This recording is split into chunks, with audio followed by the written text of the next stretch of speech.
You're listening to the Afterburn Podcast, episode number 13. Altitude. Tower, Delaware Station, release you, runway 4 left, wind 040 at 5, clear for takeoff. Seat tied, altimeter 0 eyes, we're clear for takeoff, clear for the airspace. Fire projector. My right ramp curve at 354. Line set. Vector 01, be advised, the restricted area 6002 is still active. That's on. Next picture 16, 15,000, I'll give you some of that. Driver 1 targeted. My guest for today's episode is my good friend, Major Brian Park. He's an Air Force Reservist, now an airline pilot. He started his career flying the T-1, instructing in undergraduate pilot training in that platform, moving on to the C-130J, and then eventually the C-40 or the 737, as everyone knows it in the civilian world. Before we get into the podcast, just a few admin notes. This episode is sponsored by Hangar 24 Craft Brewing. Their main tap room is located out in Redlands, California, where they brew all their beer in-house. They have additional tap rooms in Orange County, as well as Lake Havasu. I fell in love with Hangar 24 when I flew the Hangar 24 Airfest back in 2018. It's a great company that makes amazing beer. I'm excited to be a part of the Hangar 24 family. Encourage you to go over and check out hangar24brewing.com. And if you're in the SoCal area or Lake Havasu, swing by one of their tap rooms. I'd also like to thank Squadron Posters, again, a company that I just absolutely love, and I've been a customer of theirs for several years. They have upped the game from just making posters to share the adventure and your journey through life. I would encourage you to swing by squadronposters.com and check out their bomber style artwork. It's a really cool way to display, again, your journey. And also they have metal nose art. So if you want something that looked like it just came off the side of a plane with whatever graphic design you want on there, they can do that. Swing over to squadronposters.com, and orders over $59 or more receive a 10% discount with the discount code RAIN10. That's RAIN10. I'd also like to thank Wingman Watches for sponsoring this podcast. Again, another company that I just absolutely love, and I love their products. If you're looking to build a custom watch, this is their bread and butter. You can work with their design team to commemorate your journey, your organization, your unit, whatever it might be, through a custom watch that's affordable and is high quality. Swing by wingmanwatch.com and you can use the code RAIN10 to receive a discount on any current watch that's on there, or you can mention my name to receive a discount on your group customization order. Mention my name to receive a discount on your group order, or if you see a watch you already love on the site, you can use the code RAIN10 to receive 10% off your watch purchase. And finally, I'd just like to ask, if you're enjoying the podcast, please hit subscribe, leave me a rating and review over on iTunes. That helps the podcast out. And with that being said, let's get into the podcast. So if you just say a few words. My name is Brian. Thanks for having me today, John. Oh, it's a complete pleasure. Yeah. That might be the best sound check. That absolutely, every time these get better and better, and that one, I think, thus far wins. But Brian, thanks for joining me on the podcast. I'm super excited to have you on here. Obviously, we have been around the Air Force a little bit together, started our aviation journey together, which now that I think about it, I mean, introduction to flight screening way back when in Pueblo, Colorado. I think it's the first time we met, and now look at us. So before we get rolling into the podcast, will you tell everyone a little bit about who you are, what you're doing today, and how you got there? Yeah, absolutely. Well, first off, thanks for having me. It's a huge honor to be on this podcast, listen to all the episodes. And, again, thanks again for having me on here. You probably fall asleep to them at night. Yeah, just, it helps me get to sleep and start off the next day just well rested. No, Perfect. They're always great. So grew up, just a normal high school kid, then ended up going into college and got into ROTC. Ultimately getting a pilot slot and then going on to, as you mentioned, the IFF and then a pilot training where we first met, and then pilot training, transitioned to T-1s, and then stayed there as a FAPE together, and then on to C-130Js, and then flew C-40s out in Hawaii for my last assignment, and then I recently transitioned into the civilian airline world where I am now. Yeah, rough assignment to finish the Air Force. Thank you for your service flying C-40s. And for those who don't know, that's a 737 DV airlift, distinguished visitor airlift, for the Air Force. It was tough. You're welcome. Yeah, I was meanwhile stationed in the middle of South Carolina, just surrounded by just nothing but awesomeness. So again, life's all about choices, kids. Choose wisely. So kind of starting from the beginning, what got you involved in aviation? What was the bug and what kicked it all off for you? So I didn't come from a military family. I didn't have my grandfather was in the military, but he died when I was a young kid, so didn't really have any military background or kind of interest in that. But I did have an aunt that was a flight attendant for an airline, and she used to, any layovers or long ground stops, whenever she stopped through my hometown, my parents would always take me down to the airport to go see her. I was always just fascinated with going to the airport, just seeing airplanes, and this was all pre-TSA, so I could actually go down to the plane, and she took me around, and I just remember all those memories of going down to the airplane, and it's one of those where I always told my parents, like, oh, that's what I'm gonna do. I'm gonna be a pilot. And they're like, yeah, okay, kid, just pat you on the head and move on. And I'm like, no, really, I'm gonna do that. So I don't know, it's just kind of always been my goal, kind of always had my heart set on it. And one of those things where I knew I was gonna do it, it's just figuring out how to get there. So how did you figure out to get there if you didn't really have anyone around you to ask or kind of follow in their footsteps? What did you do? What were some of the first steps? For me, it was, like I said, no military experience. I kind of didn't have that in mind, or I didn't have anything against it. It wasn't in my sights. I didn't look into it really. So I kind of always knew that I was going to go to an aviation college to go through the flight school program and, talk to my parents about it. And, like, all right, we support you if this is what you really want to do. So it was kind of always my end goal, and that's how I was going to get there. Really, I had no idea kind of what ratings you were going to come out with, in terms of like, okay, now what in terms of getting a job? I just knew I was going to go to this flight school. It's all through middle school, high school. I knew that's what I was going to do. Then I started, kind of looking into it, finding the right school. Graduated high school, got enrolled in the school. You start off doing, gen ed or your general requirement stuff at first. And then I end up actually staying at hometown college. And my parents are like, why don't you just talk to the ROTC, kind of see what they have to offer? I was like, okay. So I went and chatted with the local detachment there, and just, it sounded awesome. The only concerning part was like, hey, you come to this program and then you compete obviously with everyone else to get a pilot slot. There's no guarantee you're going to get it. So it's like, all right, well, here we go. So joined the ROTC local college and actually really enjoyed it. Did well, got a scholarship for the next few years, and then ultimately ended up getting a pilot slot out of that, thankfully.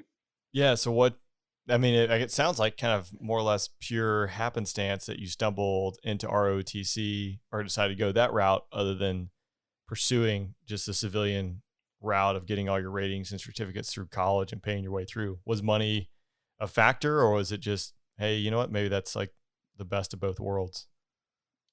I think it was, like I said, my parents were going to support me, and, I'm sure they saw it as like, oh God, this is going to be expensive. Let's push them this way. And, Yeah. Honestly, I'm so thankful they did because of the people I met, the experiences I had, the places I got to visit, going all around the world. I'm so thankful that they pushed me to that. And then I went that route. Nothing against people that go the commercial route. Or the civilian route, because that's definitely an expensive, challenging route to take. And I know tons of people and lots of good friends that went that route, and, they can still get to the same end goal. But it's just like I said, just kind of the experiences I had and the people I met made it. Yeah, no, I think that's probably a copy and paste for most of the guys, especially in and around our year groups, or we've now transitioned into the reserves. But I think if we had to go back and do it again, we'd absolutely go back and join and do our time because of the experiences, the people you get to meet. It is just really unique. And not having without question. Having walked the civilian route, like, I'm sure it's great, and there's a lot of advantageous aspects of it, such as probably living kind of where you want or moving when you want, maybe to a certain degree. But if I had to go do it again, I absolutely would, because it's a pretty cool to think, like, when you walk out of pilot or walk out of college, you're gonna go fly this multi-million-dollar high performance aircraft and get paid to do it just to learn. Oh, yeah. So that kind of takes us into going to pilot training. That's where you and I were fortunate to be in the same pilot training class in the same flight. And I think we had a really good time because pilot training, I think a lot of people say it's like one of the worst years of their lives. I really enjoyed it. And I think it really came down to the people. Like we had a great group in our flight. Oh, without question. We do our year in pilot training. Then you and I think were so beloved. We were both kept back for 3 years to teach as first assignment instructor pilots. So can you walk me through being a T-1 instructor pilot and what that kind of looked like day in and day out and thoughts? Yeah. Well, as you know, you graduate pilot training, you're all excited, and you go down to pilot instructor training in San Antonio for a few months, where they teach you how to. You already kind of know how to fly the plane, but now they teach you how to be an instructor in that aircraft. So then you come back to your base, first day on the job as a new instructor, and they strap you with these 2 students, and off you go. And you're like, oh gosh, these people are my age, if not older, and here I am instructing them on this airplane. On the flip side of that, it's pretty cool that it's like here I am, mid-20s, and I'm, and flying this airplane, teaching these other students how to fly this plane, and I don't know, definitely an eye-opening experience in the beginning. Learn a lot, sometimes by accident. Yeah, no, that's a lot. That's a lot of it. Yeah, as long as you can walk away, you didn't bend metal. Like it's all a win. I think that's kind of like the one aspect of being a FAPE that was like the coolest for me was the fact that in the end, you have this student who's a year younger than you, maybe they're older than you, but again, you have this multi-million-dollar aircraft, and the Air Force just throws you the keys and expects you to go out there and train, teach, and take this plane from point A to point B, maybe point A to point A, and do it safely. And it's probably hard to find that in the civilian world. It's just my guess. I don't know. That might not be fair. Yeah, I mean, and we're doing that, we get paid to do it, and I don't know. Yeah, it was definitely a great experience. The FAPE tour for you culminated in going on to the C-130J. So C-130J, the newest C-130 model, right, that we have in the Air Force. Talking a little bit about that, what was the C-130 training like? And is there a difference really between, the C-130J and what the other models we have out there? Yeah, so the J model, like you mentioned, is the newest C-130 model. It's just more advanced avionics, HUD, flat screens versus analog gauges. I didn't really fly the older model, so I don't know a whole lot about the differences. But in terms of the training, it's about 6 months, and you go through the entire initial and mission qual together. So you come out of the training knowing how to fly the plane, but also left seat, right seat, airdrop, air land, MVG, all the fun that goes into 130. You come out of the training basically signed off to do it. Obviously, you go back to your squadron and you kind of get refresher training, and you got to do some additional training before you're kind of qualified to go do it. But in the end, your entire training covers all that. I thought if I was going to go fly something that was larger than an F-16, flying a C-130 would be pretty cool just because of all the different mission sets the C-130 has. And I know I was in a place that will remain unnamed, but there were a lot of guys who just wore plaid short sleeve button down shirts and like khaki pants and beards. It's funny how they all picked that outfit, but also there were 2 C-130 crews supporting them in various different spots. What I found fascinating was these guys were landing, I don't know, C-130J, 165,000 pound, might be like a heavyweight. I might be completely missing that, but they're doing these heavyweight assault landings in the middle of the night on these like 4,000 foot unprepared strips that are unlit and just have IR markers for like a landing zone that they're using MVGs. So like to me, that is just like mind boggling that a plane that big can go into the middle of the jungle to the desert, wherever it might be, and just land without ever really seeing anything. Yeah, I think when you go through training, you get trained on it. It's awesome when you're doing it. You're kind of in the moment, so you don't kind of grasp the reality of how big of a deal it is. And then after you land, in the middle of nowhere with 0 lights on. And then you look back and you're like, holy crap, we just did that. like, wow, Yeah, I'm getting paid to go do this. that seems really sporty. And you're getting an extra like $3.15 a day too. So, Oh yeah, can't forget about that. definitely worth it. My dad, he was a contractor in Afghanistan, and his base would be resupplied by C-130. So, for him not being a pilot, it was always entertaining to hear his stories when they'd go out there and wait for the 130 to come in. And, it would be the story of it's again, just a gravel / dirt strip out in the middle of nowhere. And then, they'd have Afghan like goat herders walking on it and having to have the C-130 do like a low pass, and they're going to chase them off. Like, just mind boggling that we're putting it's this multi-million-dollar aircraft and we're putting it down in these austere locations, and we could do it like repeatedly and safely.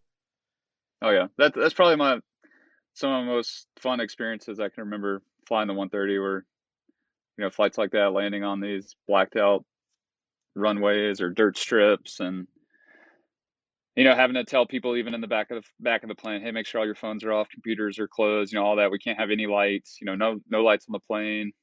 And then, once you land, you're like, golly, we just landed in pitch black. Like, the guy on the ground did not even see us until we basically pulled up right to him.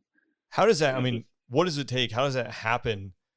For you to be able to go Magic. Yeah, that's what I figured. Okay, next question. That's what I figured. Because to me, it definitely seems like PFM. So yeah, people get Urban Dictionary that. But how does that happen, right? When you're going to go into one of these fields, what kind of coordination does it take in order to have everything on the ground in the right spot? Who are you dealing with, and how does that go from point A to point B? Oh, geez. I know there's a lot of people behind the scenes, not just kind of the people flying the plane, but a lot of people put all the coordination into play. I'm just kind of moving the piece of the puzzle, but the people behind the scenes are making sure that, the equipment's loaded where I am and the coordination to where I'm going has taken place. And then they kind of pass along all the info of like, all right, here's what to look for. Here's who to talk to. Here's how they're going to clear your land, all these kinds of things. Definitely not by no means of my own am I putting all this together, but like I said, a great team of people that put all that part together. Yeah, I think we said too, like an F-16 sortie, like you probably have about 750 people standing behind the jet, more or less, to Sure. make it happen. So it definitely is a team effort when it comes to that. And then when you're flying into these places, like if it's blacked out, you've had some coordination on the ground, right? They're going to put out some markers, but no kidding, you're just relying on night vision goggles to see the landing zone and touchdown. Because we couldn't land with NVGs in F-16. Like, you had to take them off 5 minutes prior to allow your vision to adjust. Oh no, we landed. Yeah, we land with them on, and it's definitely an acquired different vision, wearing them and actually flying an airplane. But yeah. Does the C-130? So now that I've flown a bigger plane like the 777, when it comes to landing it, we're really reliant upon the radar altimeter calling out 50, 40, 30, 20 to kind of adjust your flare rate. I would imagine C-130J too is a similar call out. Are you guys using that for the flare rate as far as if you're sinking too fast or? Yeah. How quickly are the numbers happening? Yeah, I remember actually completely unrelated, but my sim partner going through, he was a CV-22 guy. And again, we've landed the sim a few times, but I remember hearing he was working on his flare. And it was just, no kidding, 50, 40, 30, 20. And you just kind of like, just even though it's not a plane, like your shoulders tense, everything tenses up. Like the simulator broke, like they had to get maintenance out there. It was a hard impact. But having that kind of stuff and those tools definitely make it possible to go out there and do some of the stuff that beforehand would have been impossible to do, I think. Yeah, I think that's also another reason why the initial training is longer than most other, MWS cargo airplanes. But they spend a lot of time on that type of training so that when you do get to the flight line, you're actually flying the plane, you don't have those 50-30 or 50-40-30s. Yeah. You have a more of a understanding of it, so that when you actually get to the airplane. And I think people too, and again, you can elaborate on this, talking to those crews when I was deployed, they're always operating at a very like thin margin between either overspeeding the flaps or stalling the airplane when it came to doing like heavyweight airdrops. They really had to Oh be yeah. so slow in order, I guess, to support the pallet going out so it wasn't disrupted and completely destroyed, and Yep. then required the flaps to be down. So were there a lot of situations, or I mean, is that a pretty common thing to find yourself in the 130 where you're always kind of operating right there on the margins? And what does that take in order to be successful? Yeah, for sure. I can't remember the actual flap setting, but one of the final flap settings is like really close to what the normal approach speed would be for around that, weight that we typically fly at. So oftentimes there were, some flap over speeds that I would say that probably was not uncommon to have those. It's kind of like the plane was built to operate right right at the max. So a lot of the limits that were built were oftentimes you found yourself flying, in those parameters. But um, again, very safe, capable airplane as long as you operate it and flew it, the way it was designed to do. Yeah, just and again, now I have a little bit more of appreciation for that. In F-16, you put the gear up, the flaps come up, right? Flaperons. And then if it gets slow, the jet is doing the things it needs to do to not fall out of the sky, to include the Right. leading edge and the trailing edge. And so now flying bigger planes and taking off really heavy and realizing that you might have to leave the flaps down longer in order to get to altitude and things like that it's a relatively new concept for me that I'm learning. And now that I can fully appreciate the hardships you went through. So thank you again for your service, which kind of lends to your next assignment. I would say, I know it was really busy, so I do make jokes about this, but a hardship tour to Hickam Air Force Base in Hawaii, flying C-40s, which is the Air Force's 737. So can you tell me a little bit about what that job was, what that mission encompassed flying the C-40? So first off, you're welcome. It was a tough tour. I'd say for that I owe totally my leadership for that assignment, because it was all about me expressing to them what my ultimate goal and what I was trying to do, what I wanted to go fly, and just them knowing that that's what I wanted to go do is ultimately how I ended up getting that assignment. So it's definitely good to have those talks with your leadership about what you really want versus what they think you want. So secondly, the C-40, it's a 737 BBJ, the Boeing business jet. Ultimately designed just to move senior military civilian leaders really anywhere in the world.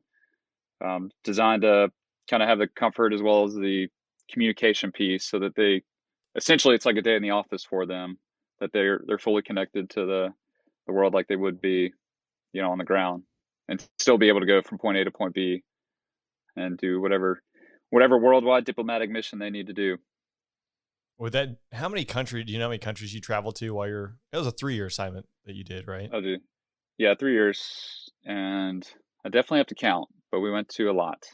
Yeah. I mean, I feel like every time I was talking to you, you were in some random country that maybe I just had to Google or figure There out. were quite a few trips that came on the board. I'm like, I honestly have no idea where that is. I've got to Google map that one. So when it came to those type missions, again, now I think I have an appreciation flying bigger planes, just the amount of like coordination that goes into diplomatic clearances, overflight clearances, things like that.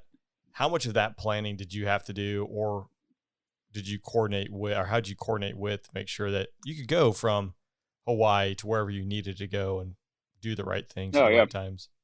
So we also had an awesome team that worked behind the scenes, kind of initially building the missions. Once the party says that we need to be at this place at this time, then it goes to the team to kind of build the mission overall, to kind of determine, okay, the times you need to be here at this time, or what time do you need to leave. Um, Fuel, kind of like all the arrangements behind the scene, and then it kind of drops to us as the air crew to kind of put it all together. So now we know where we're going and the dates we're going. Now we kind of work with our planners to ultimately work on the logistics for the hotels and transportation, how we're going to get to and from the plane to the hotel, customs, and that's kind of the ultimate destination. But there were oftentimes we had to stop at other countries on the way for gas or whatever, crew rest. So then you're having to work those pieces as well. You got to work with the rest of the crew to see what their needs are, to see, hey, when we stop here, do you need anything? Do you need any extra ice? Do you need that? And then up to the mission, you're constantly working with the planners to make sure we didn't miss something like a runway closure or quiet hours or just something that would prevent us from getting there. Because the last thing you want is to fly halfway around the world and then get there and realize, oh, this runway's closed and we missed that. Or, so I'd say a lot more planning on this piece just to kind of make sure that, nothing's really missed. And with that, how big of a crew complement would you typically have? I know it probably depended on who was on the plane and what the mission was, but at least a couple pilots, right, for relief and then communications, stuff like that. Yeah, so a couple pilots, minimum was a couple pilots. We had flight attendants, some communication people that took care of all the comm, on the ground as well as in flight. And we flew with some crew chiefs that kind of took care of some of the minor maintenance on the ground. Sometimes heavy maintenance as well, depending on what happened, where we were. And then just kind of oversee the plane as we're on the trip. And then sometimes we would take some security team with us for if we went to a certain location that just kind of guarded the plane overnight or while we weren't there. I had Shiv, who is the current A-10 demo pilot, on the podcast in an early episode, but he was prior enlisted and did the Open Skies Treaty as a Russian linguist. And so he was telling me times where the Russians would break or they would like hard break an aircraft, like in the US or Russia respectively, and just the logistics that would go into getting parts and pieces and the right like mechanics to there. Did you guys ever have like a hard break or something where you had to fly mechanics or parts in? Oh yeah. Not as often. I mean, the team definitely took care of the plane. So we didn't oftentimes run into like, we had maintenance issues, but they're also, it's kind of like a high vis airplane, depending on where you are. It's kind of, they go out of their way to make sure the part gets there, in time. Yeah.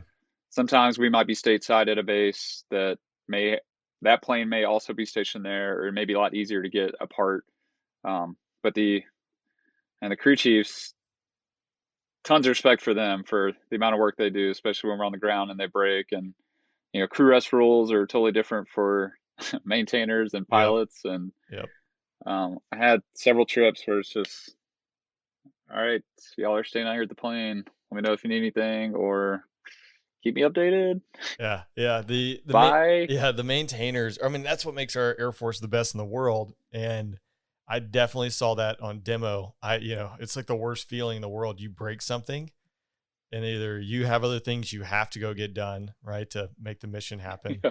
You can try to show solidarity, which you're usually in the way, but pilot crew rest is different. And I just like hats off to like the maintainers, because those guys and gals make it happen. And they put in some long hours sometimes Oh yeah, for sure.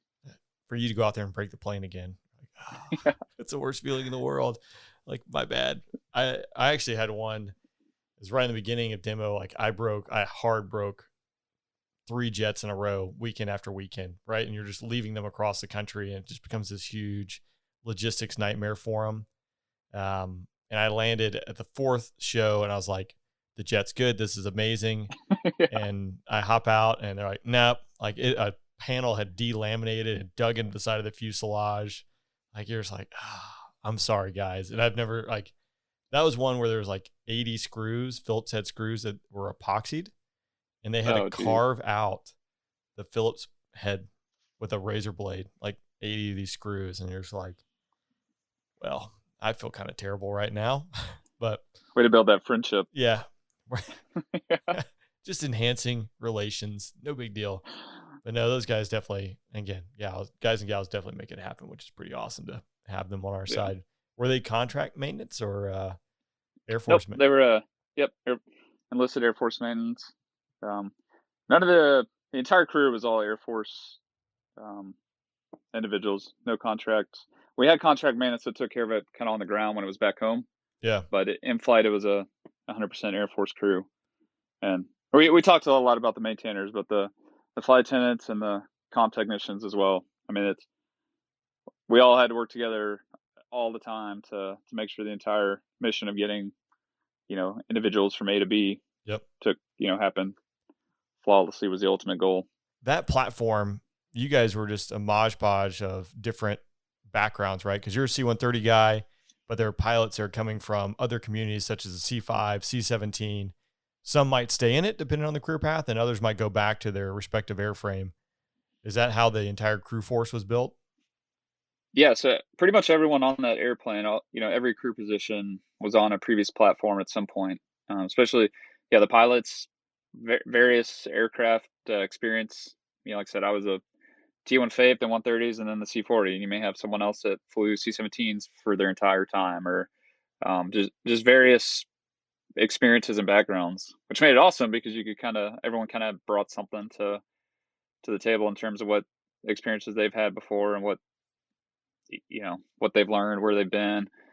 130, I didn't really travel a whole lot. I did a lot of stateside exercises and deployments, but I didn't really travel the world like C-17, KC-10 people did. So being, on a crew with somebody that flew C-17s, they very well have been to these countries before. So it's helpful to have, them and that experience as well, so that the entire crew is not brand new going into this random place. Yeah, no doubt. I think that's kind of what's a big strength of doing some of these things where you are cross-pollinating from different platforms. Everyone comes with different strengths and weaknesses, and if you do it right, you can play off it to make it more effective. So wrapping up your C-40 time, you decide to transition out of active duty Air Force into the reserves. Also, you start working at a major airline. So what was that process like getting out? Was it painful? I know you and I have talked offline, but it was really painful. Spoiler alert. No. What was the transition like? A year, I guess about a year now, right? Yeah. Yeah. Looking back, any regrets or anything? I mean, no regrets. I mean, don't get me wrong. It was definitely a painful process. I mean, it's, you've spent your entire career, the past 12 years embedded at this organization to transition. So there's tons of change and lots of boxes to check, people to see, forms to fill out in order to, out process. And especially when you're out in the middle of the Pacific Ocean trying to move your household goods somewhere, and they're like, "Oh, what address do you want to send to?" I'm like, "I have no idea. We don't even know where we're moving to." I guess just throw it in storage in California. Can you just get it across the ocean? That's all I'm asking. Let's cut the long part out of it. But yeah, it was a tough transition for sure, and tons of change. No regrets. I mean, I definitely miss the people, the daily interaction with people. Even the bad days, you're like, these people are getting on my nerves. Like you kind of, I kind of miss those. My wife will not say, well, she definitely misses Hawaii. I guess we'll say that. Yeah, fair enough. She every day, like, oh, look at this picture. We were here this time last year. She misses it for sure. We'll go back one day though. Yeah. Vacation, right? Yeah. That, you talk about all the stuff you have to do to get out of the Air Force. And obviously I did it as well, running around like the virtual checklist, right? Which nothing ever gets checked off by the agencies. They need to do virtually. So you have to call. It's just all this extra work. And I remember I got a few stories, but needless to say, once I got to the point where the checklist was complete and I was my last day at Shaw, I had to turn it in Monday morning and I was driving off and that was going to be it. I go to turn it in and the person to turn it into is not there. And like, well, this is the only person. I'm like, well, I'm leaving.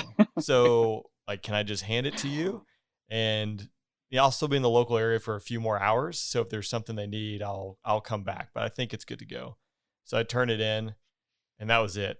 Like, it's just so anticlimactic. You're like, this is the last 12 years of my life. And it's literally just turn in a piece, or like 5 pieces of paper. This is it. And okay, see you later. Like, all right, see you later. It's been fun. It's been real. I'm out. Yeah. The checklist for sure. I mean, it's like, which I know there's a lot of organizations you got to check off, but some of it kind of auto populates for everybody. And it's like, please go visit this office. I'm like, I've never even been there, but I've got to go get out process stuff. I got to find the thing first, figure out what they even do to tell me I'm good to go. Right. Turn in your then you library books. You're like, I didn't know we had a library on base. Yeah. And then you go out process, it's like, it kind of, to the person on the other side of the counter, it's just their daily job. But for, me, I walk in, I'm like, oh, this is like my last like thing ever. Like, really? All right. Is there a cake? Is there a celebration? When's like the confetti Yeah. cannons going off? Yeah, it's kind of wild. Just like, and that was it. And then I think, transition to the reserves, there's definitely a lot of like room for improvement, at least from what I saw, being that, the Air Force Reserves, Air National Guard, and the Air Force are all tied to the hip and fall under essentially the same organization, but it's quite a process to get all your paperwork and into the system. I mean, it was a process I started in January, and I got my welcome letter to the reserves in December. So how are we doing? And it's one thing, again, now being a part of it, like the organization, you just want to make it better and improve it. And hopefully that's what it does, because it is such a great thing, I think. And again, if I could go back and do my time in active duty, I would do it again. And then Oh, again, for sure. just try to make it better the next time around, I guess. Yeah. So as we kind of wrap up here, is there anything you want to say to the listeners? Any advice? Because again, there are a lot of people listening who are aspiring to go fly, civilian or military route. But if you could put yourself back in 17-year-old Brian's shoes or 15-year-old Brian's shoes, what would you say to them, whether it be going to pursue a career in aviation or really just pursuing a passion and being, I would say, the best of that passion, whatever it is? I think like I said, when I knew from a kid like this is what I wanted to do. And again, I just kind of picture my parents like just patting me on the head, like not really listening, but kind of like, oh, okay, yeah, sure, if you want to do this, great. And then like thinking I'm gonna go do something else, but I'm like, no, really, this is what I'm gonna go do. And you got to be smart, right? Oh wait, you gotta be smart at this. But I mean, ultimately, I think like I'm definitely no smart kid. And to anyone listening that thinks that like, oh, I'll never be able to do that, yeah, right. Like I say, you put us back in pilot training, and it was definitely a tough year, but it was also one of the most fun years. But I think ultimately it's just because of just the drive and determination in everyone, and kind of like the teamwork it took to get everyone to the end. Not so much like everyone's so smart, or everyone's like a genius in math and science, but it was more so just the will and determination of each person in there, to accomplish, whether it's flying or anything. I mean, it's, if you're determined and you want to do it, then go do it. But don't let someone tell you that you can't do it, or don't let one failure make you think it's the end of the road. Um, I had tons of failures in pilot training, and kind of just all the different trainings. Every time I had a new assignment, I had a new airplane, which meant new initial qual. So yeah, messed up all kinds of stuff every single time. But it's, as long as you have that will and determination and drive to keep going forward and to actually get to your end goal, whatever it is, it doesn't even have to be flying related. Um, just don't let anything stand in your way of doing whatever it is you want to do. Yeah, I think that's straight to the point, because anything you want to do that's worth pursuing is going to come with hurdles and going to come with setbacks and challenges, and you have to be willing to push through in order to get to the end state, the desired end state. Well, I mean, I never imagined that 15 or 17-year-old Brian being like, put me in those shoes, and then now looking back at what all I've done, I would have never told you at 15 or 17 years I would have done all that. Because like I said, I kind of envisioned the civilian route and just kind of aviation school, and then commercial airline. That's kind of all the sites that I had. Really was, I knew I wanted to fly commercial, and I'm going to go to an aviation school and get there. Now I look back, I'm like, holy cow, like the places I've been, the people I've met, just incredible. I mean, just, like it would have never happened without just kind of that drive or want, really. Yeah, it's not just going to come freely, and it's not just going to land in your lap. So you have to get out there and get it. Well, Yep. Brian, I really appreciate you taking the time today to share your story, a little bit about your path through aviation up to this point. It's going to be awesome to see what's next for you and how you keep growing, and then obviously sharing our friendship and memories as we kind of press forward and into the next chapter of our lives, which is kind of cool. So Thanks again For sure, man. yeah. Thanks again for taking the time today. No, thanks for having me to talk about the heavy world. Hey, I fly big old planes now too, so you know. Awesome. Thanks again, John. Yeah, absolutely. See you, bud. Thanks for listening today. I hope you enjoyed today's podcast. Again, wherever you're listening, hit subscribe.